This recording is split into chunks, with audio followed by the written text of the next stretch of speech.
때 빈들에서 걸을 때 그때가 하나님의 때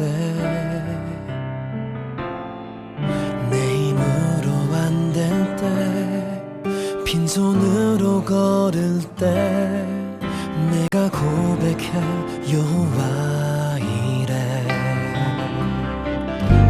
주가 일하시네 주가 일하시네 주께 아끼지 않는 자에게 주가 일하시네 주가 일하시네 신뢰하며 걷는 자에게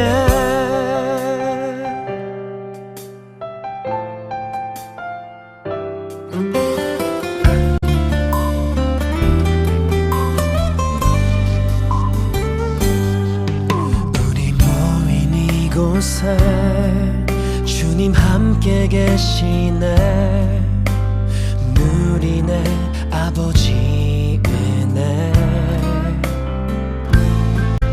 적은 떡과 물고기 내 모든 걸 드릴 때 모두 고백해 여호와 이래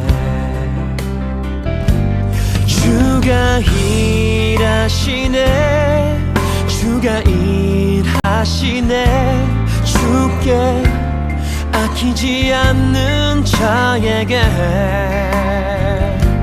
주가 일하시네 주가 일하시네 신뢰하며 걷는 자에게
감사합니다. 2025년 1월 8일 사랑하는 주님의 자녀들에게 주시는 말씀은 사무엘을 통한 하나님의 다스림입니다. 성경 말씀은 사무엘상 7장 5절에서 6절 말씀입니다. 사무엘이 이르되 온 이스라엘은 미스바로 모이라 내가 너희를 위하여 여호와께 기도하리라 하매 그들이 미스바에 모여 물을 길어 여호와 앞에 붓고 그날 종일 금식하고 거기에서 이르되 우리가 여호와께 범죄하였나이다 하니라. 사무엘이 미스바에서 이스라엘 자손을 다스리니라. 아멘. 사무엘상 7장 5절에서 6절 말씀입니다. 사랑하는 성도 여러분, 하나님께서 이스라엘 역사를 통해 보여주신 구속사의 흐름은 단순한 과거 이야기가 아닙니다. 그것은 오늘날 우리의 구원과 하나님의 나라의 완성을 향한 하나님의 계획을 보여주는 거울과도 같습니다. 자, 오늘의 말씀에 나타난 사무엘의 사역은 하나님의 구속사가 어떻게 개인과 공동체 안에서 실현되는지를 잘 보여주고 있습니다. 우리 모두가 이 말씀을 통해 하나님의 구속사적 은혜를 새롭게 경험하게 되기를 바랍니다. 첫 번째로 회개입니다. 구속사의 첫걸음. 사무엘상 7장 5절에서 6절 말씀입니다. 사무엘이 이르되 온 이스라엘은 미스바로 모이라. 내가 너희를 위하여 여호와께 기도하리라 하매 그들이 미스바에 모여 물을 길어 여호와 앞에 붓고 그날 종일 금식하고 거기에서 이르되 우리가 여호와께 범죄하였나이다 하니라. 사무엘이 미스바에서 이스라엘 자손을 다스리니라.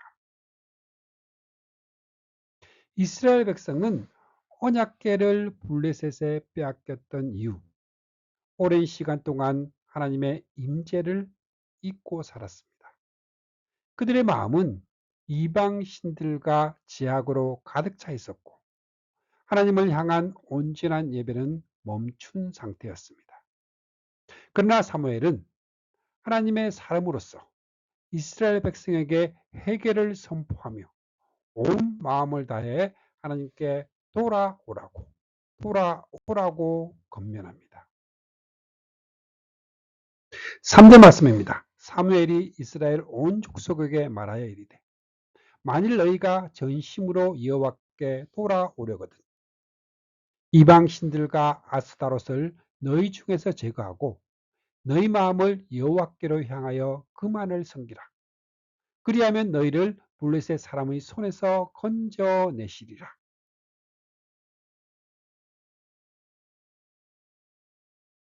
회개의 중요성을 말씀합니다. 회개는 구속사의 첫 걸음입니다. 인간의 타락 이후 하나님의 구속사에서 가장 중요한 시작점은 항상 회개입니다. 아담과 하와의 타락 이후 하나님께서는 인간이 죄를 깨닫고 다시 하나님께 돌아오기를 원하셨습니다. 회개는 단순히 잘못을 후회하는 감정이 아니라 죄로부터 돌이켜 하나님께로 마음을 돌리는 적극적인 결단입니다. 이스라엘 백성은 사무엘의 권면을 듣고 미스바에 모여 회개하며 금식하고 물을 길어 하나님 앞에 부었습니다.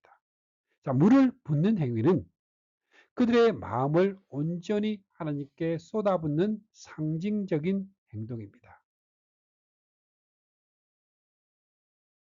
이제 회개의 내용을 살펴보겠습니다. 이방 신들을 제거해야 합니다. 자, 사무엘은 이방 신들과 아스타롯을 제거하라고 명령했습니다.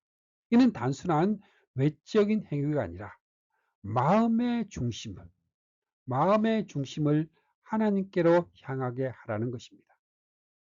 이스라엘 백성은 하나님 외에 다른 우상을 섬겼던 잘못을 인정하고 그것을 삶에서 제거했습니다. 금식과 기도입니다.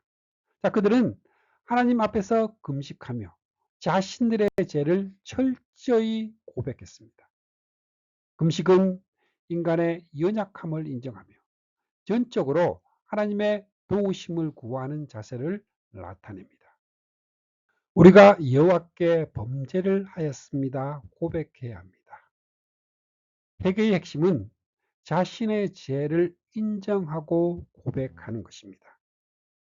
이스라엘 백성은 자신들의 죄를 숨기지 않고 공개적으로 고백하며 하나님의 용서를 구했습니다. 이스라엘 백성의 회개는 구속사의 중요한 원리를 보여주고 있습니다. 하나님께서는 죄로 인해 멀어진 백성을 회개를 통해 다시 당신의 품으로 돌아오게 하십니다. 구약에서 반복이 되는 이 회개의 핵심은 신약에서 예수 그리스도를 통해 완성이 됩니다. 자, 예수님께서는 이 땅에서 회개하라. 천국이 가까워 왔느니라 선포하시며 구속사의 근본인 회개와 하나님께로 돌아가는 것임을 명확하게 선포하셨습니다. 이 말씀을 우리 삶에 적용을 해보면 오늘날 우리 삶 속에서도 하나님께로 돌아가는 회개가 필요합니다. 우리의 마음속에 자리 잡은 이방신은 무엇입니까? 물질, 성공, 사람의 인정, 혹은 세상의 가치관이 우리의 마음을 지배하고 있지는 않습니까? 이 모든 것을 내려놓고 하나님만을 섬기겠다는 결단이 필요합니다. 회개는 단순히 우리의 죄를 용서받는 행위를 넘어 하나님과의 관계를 회복하고 구원의 은혜를 경험하는 시작입니다. 회개는 과거의 잘못을 인정하고 돌이키는 것일 뿐만 아니라 하나님의 은혜를 새롭게 살아가는 출발점입니다. 오늘 이 말씀을 통해 우리의 삶에 회개의 열매가 맺히기를 소망합니다. 두 번째로 구속사의 희생, 번제입니다. 사무엘상 7장 7절에서 9절 말씀입니다. 이스라엘 자손이 미스바에 모였다함을 블레셋 사람들이 듣고 그들의 방백들이 이스라엘을 치러 올라온지라. 이스라엘 자손이 듣고 블레셋 사람들을 두려워하여 이스라엘 자손이 사무엘에게 이르되 당신은 우리를 위하여 우리 하나님 여호와께 쉬지 말고 부르짖어 우리를 블레셋 사람의 손에서 구원하시게 하소서 하니 사무엘이 젖 먹는 어린 양 하나를 가져다가 온전한 번제를 여호와께 드리고 이스라엘을 위하여 여호와께 부르짖으매 여호와께서 응답하셨더라. 이스라엘 백성이 회개하자 블레셋이 이스라엘을 공격하려고 올라옵니다. 자, 과거 같았으면 이스라엘은 하나님의 교회를 전쟁의 도구로 삼으려 했습니다. 그러나 이번에는 사무엘에게 간구합니다. 사무엘은 젖 먹는 어린 양으로 번제를 드리고 여호와께 부르짖습니다. 번제는 죄를 속하는 희생이며 구약의 제사제도는 예수 그리스도의 속죄를 예표합니다. 번제를 드린 후 하나님은 큰 우레를 바라사 블레셋을 혼란에 빠뜨리시고 이스라엘은 승리하게 됩니다.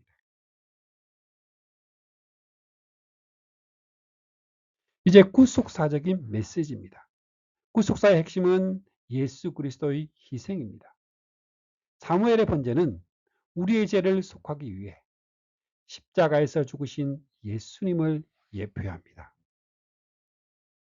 히브리서 10장 12절은 말씀합니다. 오직 그리스도는 죄를 위하여 한 영원한 제사를 드리시고 하나님 우편에 앉으사 하나님의 구속계획은 예수님의 희생을 통해 완성이 됩니다.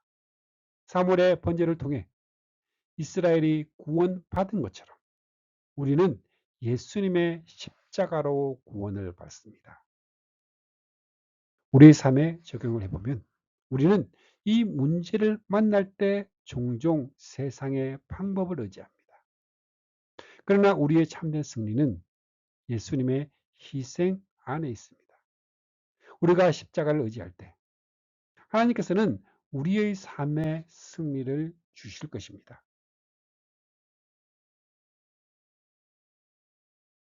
세 번째로 구속사의 기억, 에벤 에셀입니다. 사무엘상 7장 12절 말씀입니다. 사무엘이 돌을 취하여 미스바와 센 사이에 세워 이르되 여호와께서 여기까지 우리를 도우셨다 하고 그 이름을 에벤 에셀이라 하니라. 이스라엘 백성은 블레셋과의 전투에서 큰 승리를 거둔 후 사무엘은 한 가지 중요한 행동을 합니다. 그는 돌을 세우며 여호와께서 여기까지 우리를 도우셨다 선포합니다. 이 돌은 에벤 에셀이라 불리며 하나님의 도우심을 기념하는 상징이 되었습니다. 에벤 에셀의 의미입니다. 자, 에벤 에셀이라는 이름은 도움의 돌이라는 뜻입니다. 이스라엘이 이 전투에서 승리할 수 있었던 이유는 그들의 힘이나 전략 때문이 아니라 오직 하나님의 도우심 때문이었습니다. 사무엘이 돌을 세운 것은 이 사실을 기억하고 후대에도 전하기 위해서입니다. 과거에 이스라엘은 에벤에셀 근처에서 블레셋에게 대패를 당했지만 이번에는 하나님의 도우심으로 승리했습니다. 이는 인간의 절망을 소망으로 바꾸시는 하나님의 구속사를 보여주고 있습니다. 자, 우리에게 주는 구속사의 메시지는 구속사는 하나님의 도우심을 기억하고 그분의 신실하심을 신뢰하는 여정입니다. 하나님께서 우리를 도우신 역사는 과거에만 머무르지 않습니다.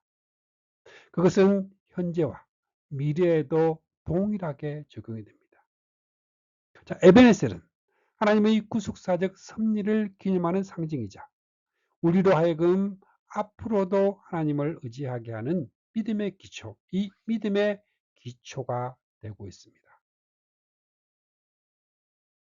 시편 121편 1절에서 2절 말씀에 내가 눈길을 돌리네. 내가 기다리는 도움이 산 쪽으로 어디서 오려는가? 내가 기다리는 도움은 하늘과 땅을 만드신 여호와 하나님에게서 온다네. 이스라엘 백성이 에베네셀을 통해 하나님의 도우심을 기억했듯이 우리도 구속의 여정에서 하나님의 도우심을 잊지 말아야 합니다. 이 말씀을 우리의 삶에 적용을 해보면 하나님의 도우심을 기억해야 합니다. 우리의 삶에도 에베네셀의 돌이 세워져야 합니다. 하나님께서 여기까지 우리를 도우셨음을 고백하며 앞으로도 도우실 것을 믿는 믿음을 가지시기를 부탁을 드립니다. 감사와 예배로 나아가야 합니다. 하나님의 도우심을 기억할 때 우리의 응답은 감사와 예배입니다. 예배에서는 단순한 돌이 아니라 감사와 헌신의 표현입니다. 믿음으로 미래를 바라보아야 합니다. 과거의 도움을 기억하며 미래의 소망을 가지십시오. 하나님께서 과거에 신실하셨던 것처럼 앞으로도 우리를 도우실 것입니다. 말씀을 마무리하겠습니다. 사랑하는 성도 여러분, 오늘 우리는 사무엘의 사역을 통해 구속사의 중요한 원리를 보았습니다. 에베네셀은 하나님의 구속사적 은혜를 기념하는 상징입니다. 하나님께서 우리를 도우신 과거의 은혜를 기억하며 현재와 미래에도 그분을 신뢰하시기 바랍니다. 오늘 이 말씀을 통해 우리의 삶 속에서 에베네셀의 돌이 세워지고 하나님의 도우심을 경험하는 믿음의 여정이 되시기를 주님의 이름으로 축복도 축복합니다. 아멘.